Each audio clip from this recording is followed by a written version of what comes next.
तो बेटा आज हम लोग शुरू कर रहे हैं मूल कॉन्सेप्ट का अगला पार्ट, एवरेज एटॉमिक मास। तो एवरेज एटॉमिक मास कैसे निकालते हैं इसको आप लोग देखिए। तो एवरेज एटॉमिक मास क्या है, पहले तो इसकी बात कर लें। तो जैसे देखिए, हम एटॉमिक मास किसे कहते हैं, एटॉमिक मास या मास नंबर किसे कहा जाता है।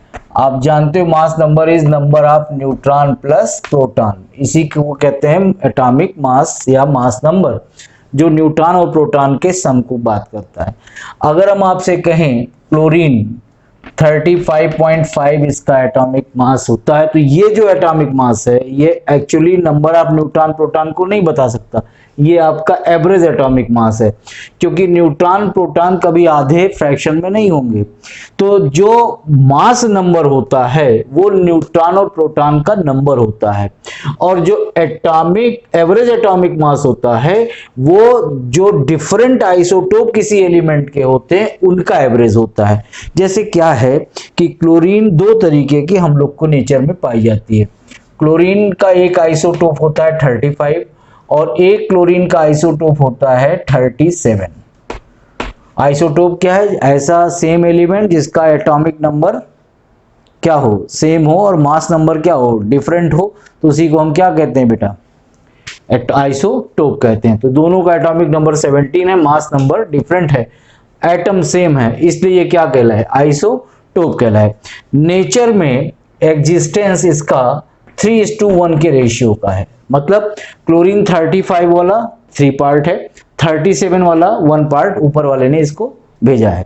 अगर परसेंटेज वाइज बात करोगे तो ये हो जाएगा 3 पार्ट का मतलब 75% और ये होगा 25%।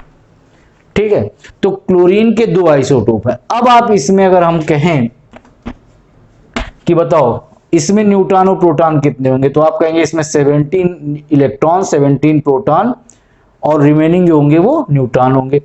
यहां पे 17 इलेक्ट्रॉन 17 प्रोटॉन रिमेनिंग न्यूट्रॉन, लेकिन इसमें नहीं निकाल सकते न्यूट्रॉन प्रोटॉन, क्यों, क्योंकि ये इन दोनों का एवरेज निकाला गया है। इसका मतलब mass number is number of neutron plus number of proton, और मास नंबर कभी भी फ्रैक्शन में नहीं आएगा, एटॉमिक मास या मास नंबर फ्रैक्शन में नहीं आएगा। जबकि एवरेज एटॉमिक मास वो क्या होता है, वो average of different isotope of the element होता है। जैसे आप ये बताओ 35 वाला कितने पार्ट है, कि 75% है, तो 35 इंटू कितना कर दो 75 प्लस एवरेज निकाल रहे हैं 25 वाला कितना है 37, टोटल परसेंट कितना हुआ 100।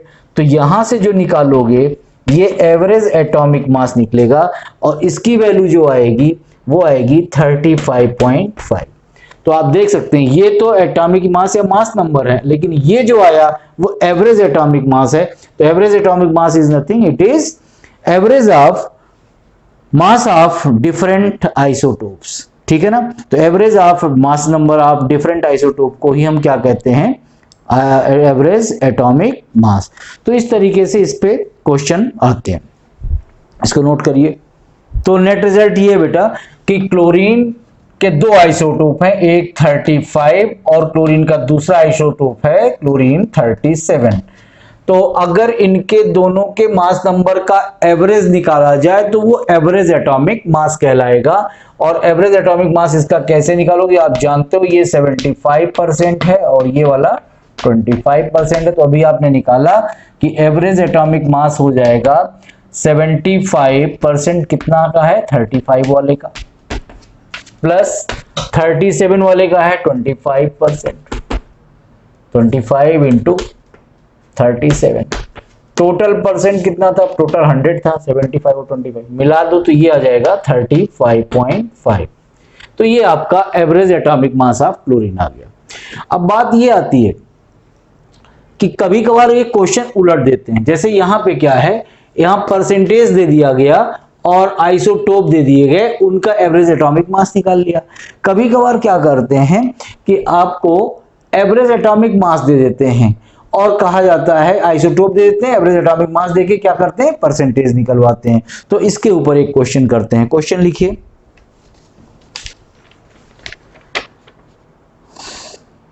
Average atomic mass of boron is, average atomic mass of boron is 10.80. Average atomic mass of boron is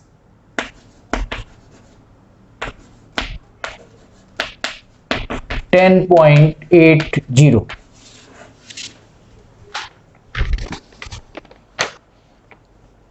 Find out percentage of each isotope of boron. Find out percentage of each isotope of boron if boron is mixture of, if boron is mixture of B10 and B11।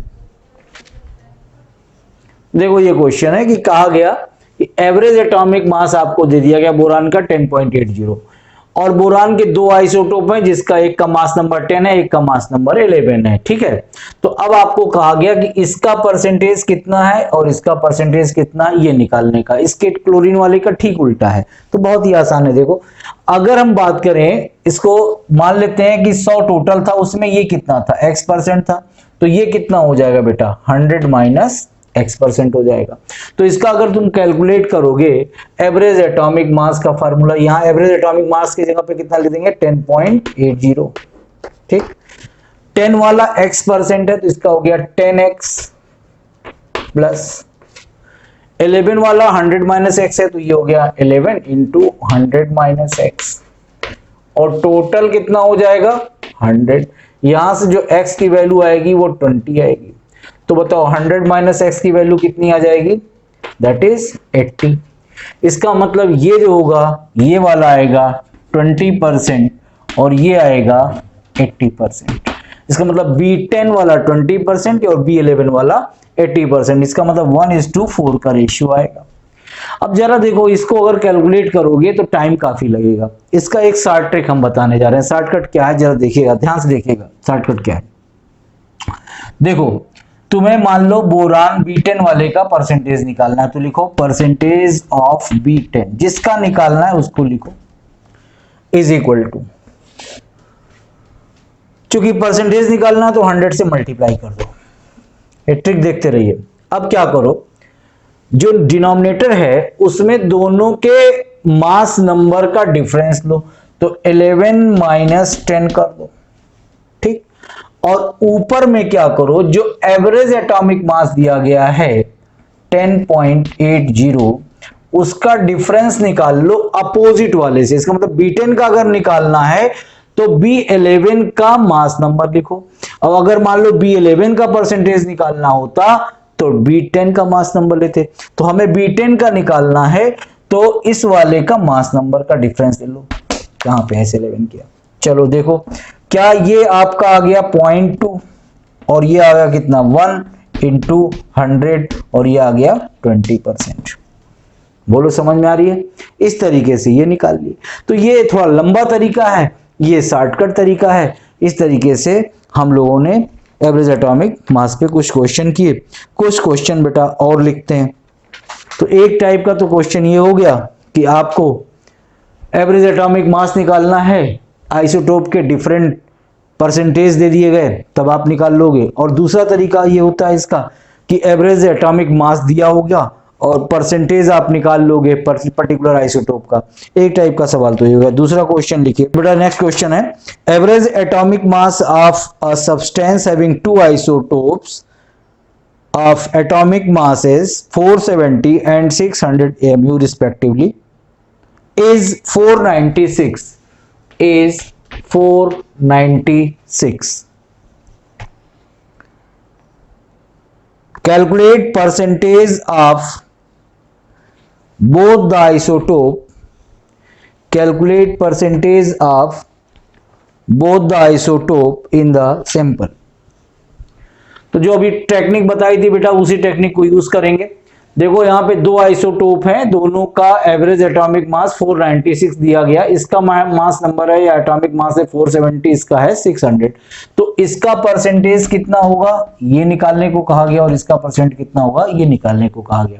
तो जो हमने technique बताई, trick बताई बेटा, उसी को use कर लो। मान लो परसेंटेज ऑफ आइसोटोप 1, I1 का मतलब आइसोटोप 1, I2 का मतलब आइसोटोप 2। तो परसेंटेज ऑफ आइसोटोप 1 क्या करते हैं, मास नंबर का डिफरेंस डिनोमिनेटर में लेते हैं, तो 600 माइनस 470 ये तो लेना है। ऊपर जिसका निकालते हैं, जैसे आइसोटोप 1 का निकाल रहे हैं तो उसका एवरेज एटॉमिक मास से डिफरेंस लेंगे दूसरे वाले का, अपोजिट वाले का। इसका मतलब क्या होगा, यहां पे 496 आपको दिया गया एवरेज एटॉमिक मास, डिफरेंस किससे लेंगे, अपोजिट वाले के मास से, दैट इज 600, और मल्टीप्लाई कर देंगे बेटा 100 से। तो यहां से जो वैल्यू आ जाएगी वो आइसोटोप 1 की परसेंटेज आएगी, और ये जब आप कैलकुलेट करोगे तो ये जो वैल्यू आएगी वो 80% आ जाएगी। तो यहां से कैलकुलेट कर लीजिएगा, तो ये वैल्यू 80% आएगी। इसका मतलब अगर ये 80% हुआ तो ये कितना हो गया आपका 20%। तो इस तरीके से एवरेज एटॉमिक मास के हम लोग क्वेश्चन न्यूमेरिकल्स करते हैं, इसको लिख डालिए। तो बेटा एवरेज एटॉमिक मास हो गया, अब हेडिंग डालो एवरेज मोलर मास। एवरेज मोलर मास, एवरेज मोलर मास, एवरेज मोलर मास ये क्या है, देखो बेसिकली इसको जनरली हम लोग गैसियस मिक्सचर के लिए यूज करते हैं। किसके लिए यूज करते हैं, गैसियस मिक्सचर के लिए। एक मोल गैसियस मिक्सचर जो होगा उसके मास को जो जब एवरेज निकालेंगे तो उसी को हम क्या कहेंगे, एवरेज मोलर मास। आप सब जानते हो बेटा मोल इज इक्वल टू क्या होता है, वेट अपॉन मॉलिक्यूलर वेट होगा, ठीक। तो यहां से अगर हम एवरेज मॉलिक्यूलर वेट की बात करें, एवरेज मॉलिक्यूलर मास, तो ये क्या हो जाएगा, इधर गया तो ये क्या होगा, वेट अपॉन मोल हो जाएगा। तो टोटल वेट हो जाएगा अपॉन टोटल मोल हो जाएगा।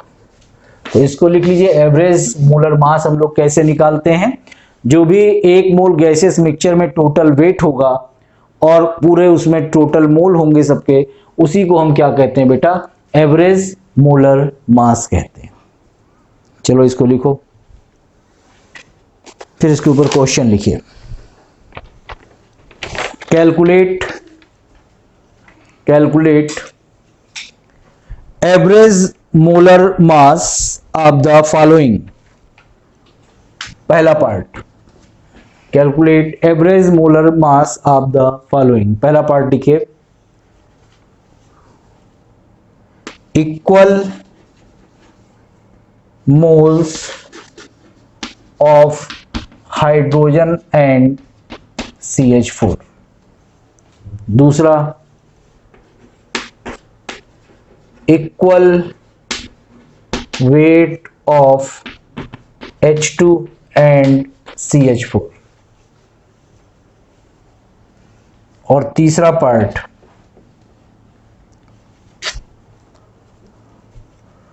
2 मोल O2 plus 3 mole CO2 plus 5 mole SO2।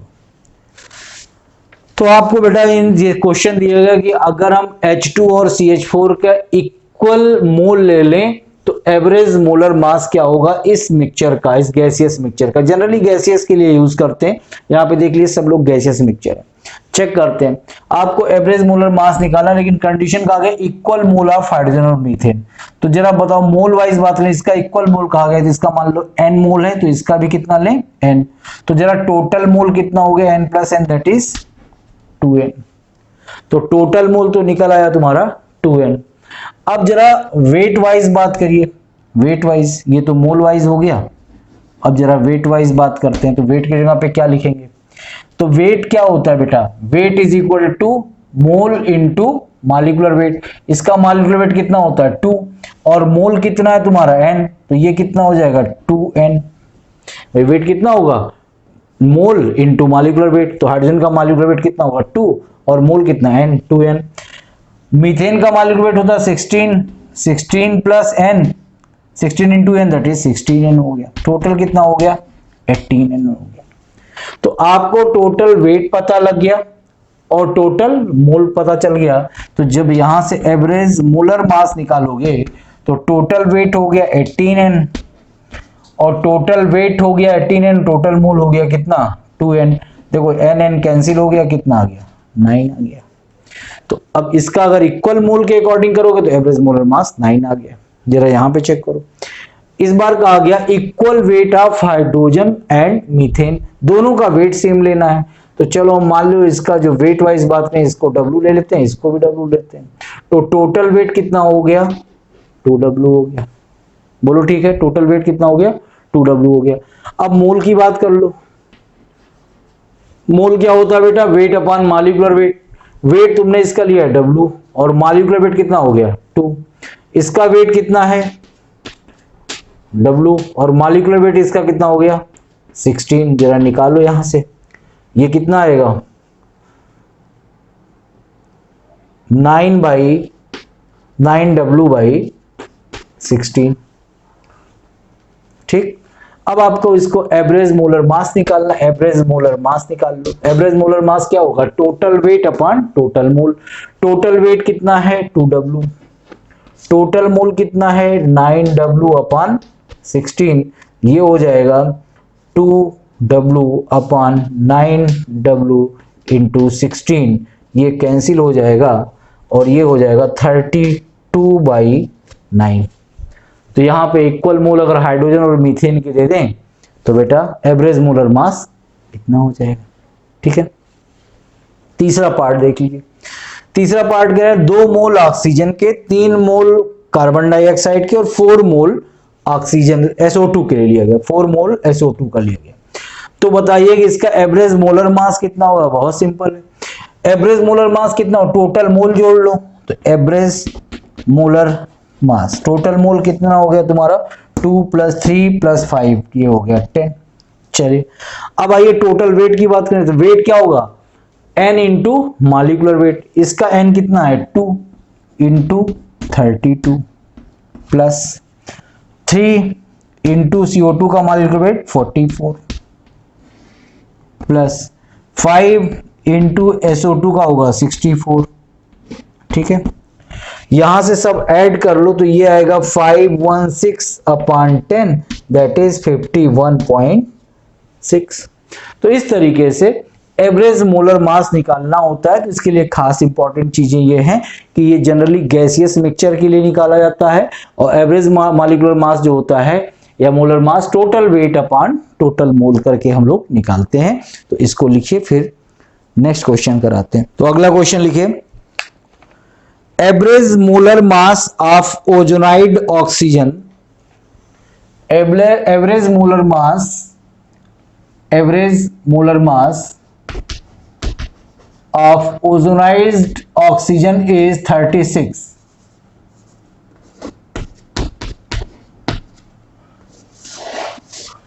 Average molar mass of ozonized oxygen is 36. Calculate the percentage of oxygen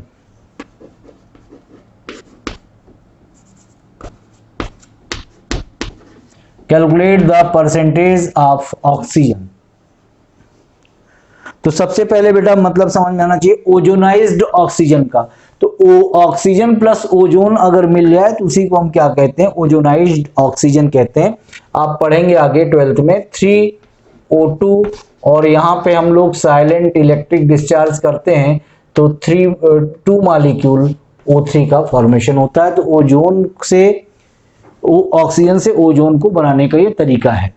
तो इस तरीके से साइलेंट इलेक्ट्रिक डिस्चार्ज कर लगाते हैं तो यहां से ऑक्सीजन से ओजोन बन जाता है। तो उसी के ऊपर क्वेश्चन आ गया कि एक मिक्सचर है ऑक्सीजन और ओजोन का, ऑक्सीजन और ओजोन का मिक्सचर है जिसका एवरेज मोलर मास आपको दे दिया गया 36। एकदम पहले से उल्टा किया गया। वहां पे एवरेज मोलर मास निकलवाते थे, यहाँ एवरेज मोलर मास दिया गया। और इसमें 2 लोग हैं, ऑक्सीजन का मॉलिक्यूलर वेट 32 और ओजोन का कितना होता है 48। तो क्वेश्चन कह रहा है कि बताइए यहाँ पे परसेंटेज ऑफ जो ऑक्सीजन कितना है। तो बहुत सिंपल है, इसका परसेंटेज निकालना। देखो ध्यान से, वही टेक्निक लगाओ, परसेंटेज ऑफ ऑक्सीजन। नीचे क्या करोगे, इन दोनों का डिफरेंस करोगे, तो 48 माइनस 32 इंटू कर दोगे 100। यहीं पे है टेक्निक, हमने बताया था कि यहां पे जिसका निकालते हैं उसके अपोजिट, जैसे इसका निकालना, इसका वाले का मास नंबर और एवरेज मोलर मास का डिफरेंस कर दो, तो ये हो जाएगा 36 डिफरेंस 48। ठीक है, और यहां से आप निकाल लिए तो ये हो गया आपका 8 2 12 और यहां पर हुआ 16 इंटू 100, तो ये हो गया 4 3 12 4 चौक 16, ये 25, दैट इज 75%। तो अगर ये ऑक्सीजन 75% आ गया बेटा, तो ओजोन कितना आएगा, 25% आ गया। तो इस तरीके से बेटा हम लोग इस तरीके से मोलर मास का, एवरेज मोलर मास का क्वेश्चन भी करते हैं। एक और पार्ट है, उसको भी देख लीजिए।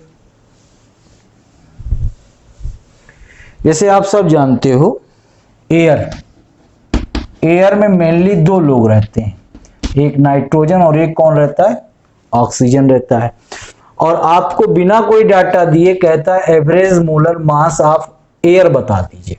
तो अब दो लोगों का मिक्सचर है तो एवरेज तो निकालना पड़ेगा, तो average molar mass of oxygen air कितना होगा ये निकालना है आपको। तो देखिए, आप सब जानते हैं, इतने दिनों से पढ़ते पढ़ते ऑलमोस्ट ये 19%, ये 79 पॉइंट समथिंग होता है। तो अगर हम रफली इसकी बात करें तो ये 20% पाया जाता है नेचर में, और ये 80% पाया जाता है। ठीक है ना, 1:4 के रेशियो में पाया जाता है। तो अगर ये इसका परसेंटेज दिया गया है तो हम क्या निकाल लेंगे, एवरेज मोलर मास निकाल लेंगे। ऑक्सीजन का मोलर मास, मॉलिक्यूलर वेट कितना है, 32, इसका कितना हुआ, 28। तो 28 वाला 80% है, तो 28 इंटू 80 कर दो। ये वाला 20% है, प्लस 32 इंटू 20 कर दो, अपॉन टोटल 100। रफली ये 28.8 या 29 के आसपास आता है। तो एयर का मॉलिक्यूलर मास या एवरेज मॉलिक्यूलर मास अगर कभी भी पूछे तो डायरेक्टली हम क्वेश्चन में यूज कर लेंगे 29। ठीक है, तो बेटा ये था क्वेश्चन आपका एवरेज एटॉमिक मास, एवरेज मोलर मास। तो यहां तक आप लोग कॉपी करिए, बाकी बात हम लोग बाद में करेंगे। तब तक बाय।